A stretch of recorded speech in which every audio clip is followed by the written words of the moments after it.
Assalamualaikum warahmatullahi wabarakatuh. Selamat siang teman-teman. Nah, sesuai materi mentoring kita yang kedua, yaitu tentang mad tobe'i, idhar, idham, dan ikhfa hakiki. Nah, tolong disimak untuk penjelasan yang akan saya sampaikan berikut. Nah, apa yang dimaksud dengan mad? Menurut bahasa, mad itu berasal dari isim masdar, yaitu madda, yamuddu, maddan, yang mempunyai arti panjang atau memanjangkan. Sedangkan menurut sebagian ulama, mad itu mempunyai arti ziyadah yang artinya bertambah. Sedangkan menurut istilah, mad itu adalah memanjangkan suatu suara atau suatu huruf dengan adanya huruf-huruf mad tertentu. Nah, huruf-huruf mad itu ada 3, yaitu alif, waw, dan ya. Selanjutnya ada jenis-jenis mad. Nah, mad itu terbagi 2. Ada mad asli dan ada mad far'i. Nah, nanti kemudian mad far'i ini dibagi lagi, ada 14 cabang. Yang pertama itu ada mad asli. Mad asli atau yang biasa kita kenal sebagai mad tobe'i, ini adalah mad yang berdiri sendiri karena zat huruf mad itu sendiri. Jadi mad tobe'i itu mad yang masih murni karena disebabkan oleh hamzah atau sukun. Nah, yang kedua ada mad far'i. Secara bahasa, far'i itu adalah cabang. Sedangkan menurut istilah, mad far'i adalah mad yang merupakan hukum tambahan dari mad asli sebagai hukum asalnya. Nah, mad far'i ini terbagi menjadi 14 cabang diantaranya. Yang pertama ada mad wajib mutasil. Nah, mad wajib mutasil ini adalah bacaan mad tobe'i yang bertemu dengan huruf hamzah dalam satu kata. Nah, itu dibaca panjang sebanyak 3 alif atau 6 harokat. Jadi 1 alif itu panjangnya 2 harokat. Nah, contoh dari mad wajib mutasil adalah pada kata as-samai. Nah, itu yang ditandai warna merah itu merupakan mad wajib mutasil, yaitu dibacanya sepanjang 6 harokat. Nah, yang kedua ada mad jaiz munfasil.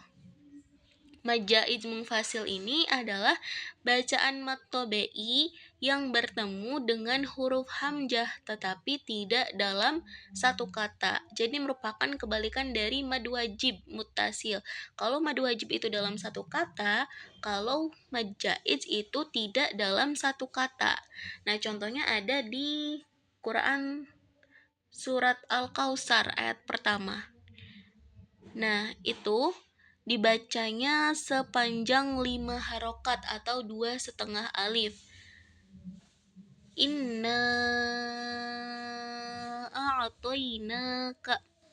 Nah, itu yang ditandai warna merah itu merupakan hukum bacaan mad jaiz munfasil. Mad far'i yang ketiga itu adalah mad arid lisukun. Mad arid lisukun ini yaitu jika ada bacaan mad tobe'i bertemu dengan huruf hijaiyah hidup yang dibaca mati atau tanda waqaf. Nah, panjangnya itu bisa bervariasi, bisa dibaca 2 harokat, bisa dibaca 4, dan juga bisa dibaca 6 harokat. Contohnya pada kalimat Alhamdulillahi Rabbil Alamin. Yang kata alamin, min. Nah, itu bisa dibaca 2, bisa dibaca 4, bisa dibaca 6 harokat.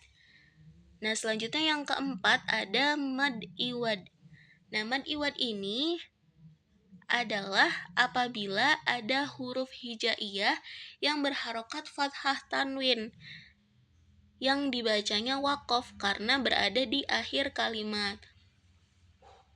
Panjang bacaannya adalah 2 harokat. Nah, contohnya pada kata hakiman. Nah, itu karena berada di akhir kalimat, di wakof, maka dibacanya sepanjang 2 harokat. Hakima, hakima. Selanjutnya ada mad badal. Nah, mad badal ini apabila ada 2 buah huruf hamzah dan huruf hamzah yang pertama itu berharokat, sedangkan huruf hamzah yang kedua itu sukun. Maka hamzah yang kedua diganti dengan, nah, jika huruf alif, hamzah yang pertamanya itu berharokat fathah gitu. Jika huruf waw, maka hamzah yang pertamanya itu berharokat doma. Jika huruf ya, maka hamzah yang pertamanya itu berharokat kasroh. Itu kebalik ya, teman-teman. Adapun panjang dari mad badal itu dibacanya 2 harokat. Contohnya pada kata imanan. Nah, itu hamzah yang keduanya adalah huruf ya, dan hamzah yang pertamanya adalah huruf yang berharokat kasroh. Itu dibaca sebanyak 2 harokat. Selanjutnya ada mad layin. Nah, mad layin ini apabila ada salah satu huruf hijaiyah yang berharokat fathah sebelum waw sukun atau ya sukun. Berharokat fathah sebelum waw sukun atau ya sukun.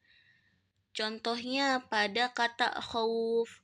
Khauf, sebelum waw sukun itu ada huruf kho yang berharokat fathah. Itu merupakan mad layin.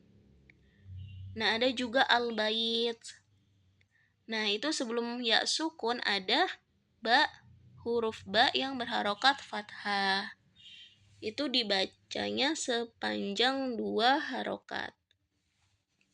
Selanjutnya ada mad tamkin. Nah, mad tamkin ini apabila ada huruf yang bertasydid dan berharokat kasroh bertemu dengan sukun.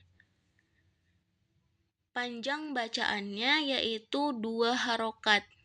Dan penempatan bacaannya pada tasydid serta mad tobe'inya.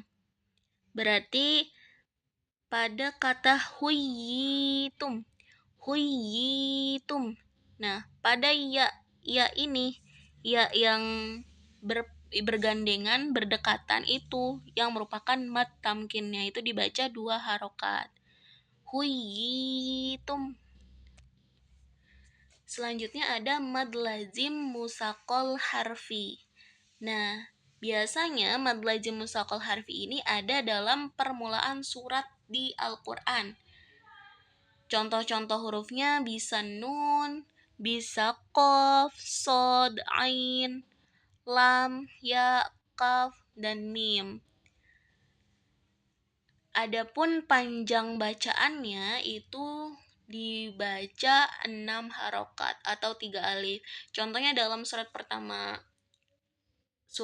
ayat pertama surat Al-Baqarah, yaitu alif lam.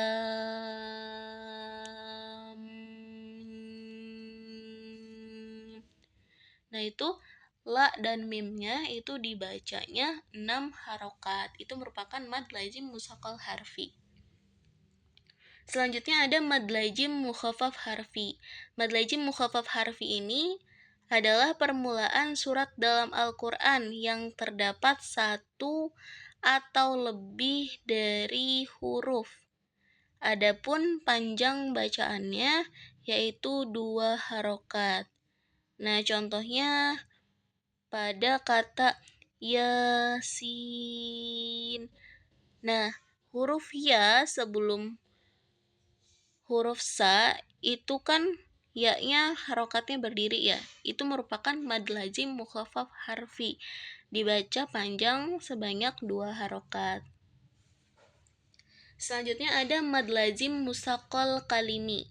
Nah, mad ini apabila ada mad tobe'i bertemu dengan huruf hijaiyah yang bertasydid dalam satu kata. Contohnya adalah dabbah.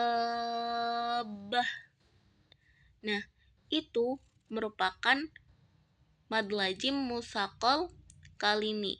Dibacanya sepanjang 6 harokat. Selanjutnya ada mad lazim mukhafaf kalimi. Nah, mad lazim mukhafaf kalimi ini apabila ada mad tobe'i bertemu dengan huruf hijaiyah yang bersukun. Panjang bacaannya 6 harokat. Nah, ini contohnya. Yaitu ada huruf mad tobe'i yaitu alif bertemu dengan huruf hijaiyah yang bersukun, bertemu dengan alif lagi yang bersukun. Jadi al-ana itu dibaca sepanjang 6 harokat.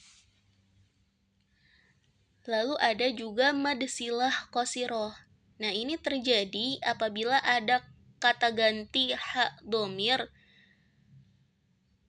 yang didahului dengan huruf yang berharokat.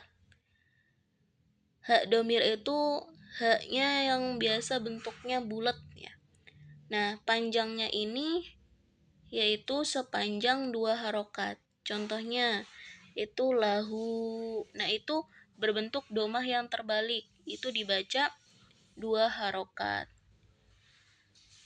Selanjutnya ada mad silah tawilah. Nah, ini mad yang terjadi itu apabila ada mad silah qasiroh bertemu dengan hamzah. Berarti apabila ada ha domir yang bertemu dengan hamzah, adapun panjangnya itu sepanjang 5 harokat. Contohnya malahu iza. Nah, hu dan di depannya ada huruf hamzah, itu yang dimaksud dengan mad silah tawilah. Selanjutnya ada mad farqi. Farqi itu disebut dengan pembeda, yaitu untuk membedakan mana kalimat pertanyaan dan mana kalimat keterangan. Nah, gitu. Kalau misalkan tidak dibedakan dengan mad, maka kalimat pertanyaannya ini bisa disangka sebagai kalimat keterangan gitu. Jadi cara membacanya yaitu sepanjang 6 harokat. Contohnya yaitu qul dzakaraini. Nah, itu yang tanda yang seperti fathah tapi melengkung itu yang merupakan madnya, mad farqinya. Selanjutnya adalah tentang idhar hakiki. Idhar itu secara bahasa memiliki arti jelas. Berdasarkan hukum bacaan nun mati atau tanwin, maka nun mati atau tanwin tersebut harus dibaca dengan jelas tanpa mendengung atau samar gitu. Jadi kalau misalkan ada huruf-huruf nun mati atau tanwin bertemu dengan huruf idhar, ada 6 huruf idhar yaitu kho, gho, ha, ain, he, dan hamzah. Itu dibacanya jelas, berkesan seperti bunyi an. Jadi tidak samar, tidak dengung. Nah, contoh idhar. Contoh huruf idhar bertemu dengan nun mati. Nah, yang pertama ada nun mati bertemu dengan hamzah. Ada pada kata man a'to. Nah, itu ada seperti kesan bunyi n. Itu adalah idhar hakiki karena jelas, dibacanya jelas, tidak dengung dan tidak samar. Terus juga ada min na'alaq. Nah, itu ada nun sukun bertemu dengan huruf ain yang merupakan huruf idhar hakiki. Nah, ini tadi kan contohnya dengan nun sukun. Nah, sekarang apabila contohnya dengan tanwin. Nah, apabila misalkan tanwin domah bertemu dengan huruf idhar ha pada kata narun hamiyah. Nah, itu ada tanwin domah bertemu dengan huruf hamzah idhar hakiki. Dibacanya seperti berkesan seperti bunyi N. Selanjutnya ada idgham. Nah, idgham itu menurut bahasa adalah memasukkan sesuatu kepada sesuatu. Atau secara istilahnya itu bertemunya huruf yang bersukun dengan huruf yang berharokat sehingga kedua huruf tersebut menjadi satu huruf dan huruf yang kedua itu menjadi bertasydid gitu. Nah, idgham ini terbagi menjadi dua, ada idgham bi gunnah dan ada idgham bila gunnah. Idgham bi gunnah yang pertama itu idgham yang dibaca dengan dengung atau ditahan sebentar.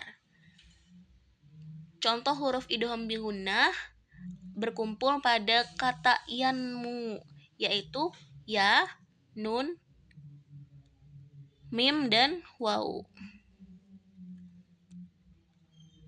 Contohnya adalah apabila nun sukun ini bertemu dengan ya, itu disebut dengan idgham bi gunnah. Contohnya adalah famay ya'mal, may ya'mal.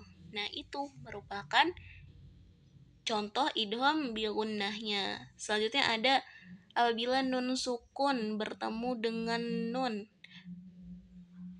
nun sukun tanwin doma bertemu dengan nun. Nah, itu amilatun nasibah. Nah, itu merupakan contoh dari idgham bi gunnah. Selanjutnya ada idgham bila gunnah. Nah, idgham bila gunnah ini merupakan kebalikan dari idgham bi gunnah. Kalau idgham bi gunnah dengan dengung, kalau idgham bila gunnah tidak disertai dengan dengung. Jadi membacanya itu dengan cara memasukkan suara nun sukun atau la tanwin sepenuhnya ke dalam memasukkan suara nun sukun atau tanwin sepenuhnya ke dalam huruf la atau ro gitu, tanpa disertai dengan dengung. Contohnya, apabila huruf nun bertemu dengan lam, la illam. Nah, itu tidak disertai dengan dengung, tidak ditahan sebentar gitu. Selanjutnya ada huruf nun bertemu dengan ro. Nah, ini contohnya ada mirrohiq. Nah, itu mirrohiq. Nah, itu merupakan contoh dari idgham bila gunnah apabila huruf nun sukunnya bertemu dengan huruf ro. Jadi tidak ada dengung, tidak ditahan sebentar. Selanjutnya ada ikhfa hakiki. Nah, ikhfa hakiki ini adalah hukum bacaan tajwid yang berarti menyamarkan, berarti samar. Menyamarkan bunyi nun mati atau tanwin ketika bertemu dengan 15 huruf ikhfa. Nah, gitu. Maksudnya gimana? Maksudnya kan nun mati dan tanwin itu harusnya dibacanya an seperti bunyi n ya. Tapi kalau di ikhfa itu bunyinya seperti n-nya itu disamarkan. Nah, itu apabila terjadi ketika nun mati atau tanwin bertemu dengan 15 huruf ikhfa, yaitu huruf ta, sa, ja, da, zal, zai, sin, shin, sod, dot, to, do, fa, ko, dan kaf. Nah, cara membacanya yaitu sepanjang 2 harokat. Contohnya, apabila nun sukun bertemu dengan huruf ikhfa ta. Contohnya ang taqulu. Nah, itu harus ditahan sebentar sebanyak 2 harokat. Bunyi nunnya itu disamarkan jadi bunyi ang. Contohnya juga yang kedua ada nun sukun bertemu sa, wal ungsa. Terus ada qaumang jabbarin, seperti itu.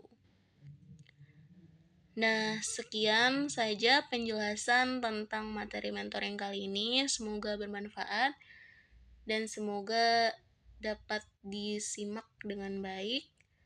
Terima kasih. Wassalamualaikum warahmatullahi wabarakatuh.